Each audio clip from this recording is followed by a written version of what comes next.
you're coming off of a big win for you.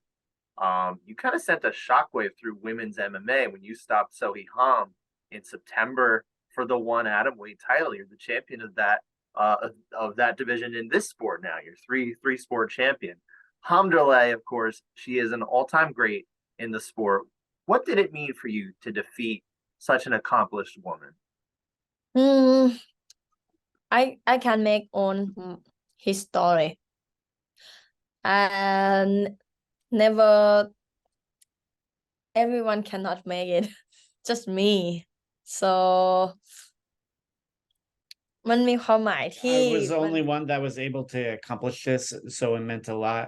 And I was able to build a big fan base out of it as well. Yes, of course. And, that fight, there was, in the beginning at least, there was a little bit of a longer feeling out period, right? The referees calling for action several times. But even Angela Lee on the broadcast was saying she believed it was best for you guys to ignore the referee, risk the yellow card, play the long game, 5 round fight, and obviously it showed because you were able to get the finish. Was that something though you were thinking early on? Like, I hear you, referee, but I've got something to do. ยกแรกเราไม่ So in the first round, she wanted to figure out Ham's game and was a little cautious about really engaging. So she sort of ignored the referee. Then in the second round, when she understood the game, then it was action. Of course, of course. Did anything surprise you about the way the fight went, and anything you saw from Ham or any openings that came your way? ที่ตกใจก็คือ Yeah, she was surprised because usually Ham puts on a lot of pressure in her fights, but in this one, when she fought Stamp, not so much pressure. Now you hurt Ham, of course, with that nasty right hand to the body that set up the finish. It basically was the finish. Is this?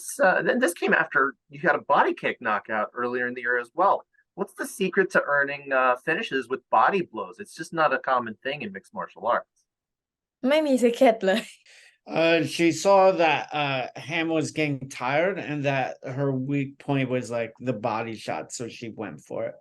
So with Elise, she was kneeing to the body, and then she saw that she was like her breathing was หายใจไม่ออก หายใจไม่ทัน my time, like she wasn't like breathing properly, so she was able to kick the body and sort of explode the body at the same time. Sure, sure. And both fights were against southpaws. You typically stand orthodox. Do you feel like you thrive against southpaws? ก็ประมาณ Yeah, a lot of times when you're fighting southpaws, you're both kicking on the same side, so like the left and the right, so it will clash.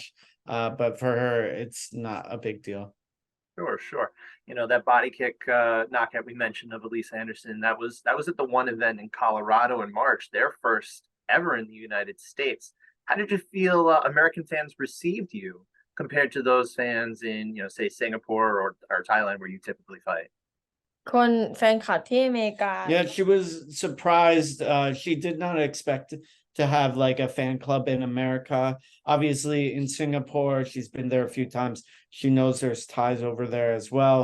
So she realized that, but she did not expect the extent of the fan club in the States. So is that a priority for you to be able to compete the next time maybe they come here to the United States and see those fans again? That surprising fan support you had here?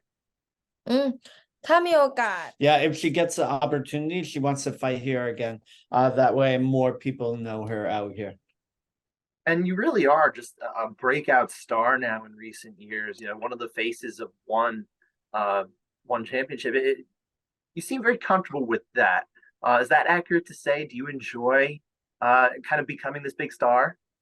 normal เลยปกติ Yeah, she's like, oh, this is normal. She like doesn't really think like she's that famous and like doesn't it doesn't really go to her head too much. Sure, sure. Now you recently spoke about how you'd like to move up in weight and challenge one strawweight champion Zhang Jingnan.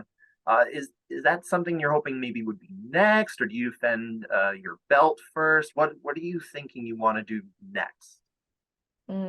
จริงๆอยากใส่ Yeah, if she gets the opportunity, she'll like fight up in weight. And if she loses, it's not a massive deal to her. But she'd obviously like the strawweight belt as well.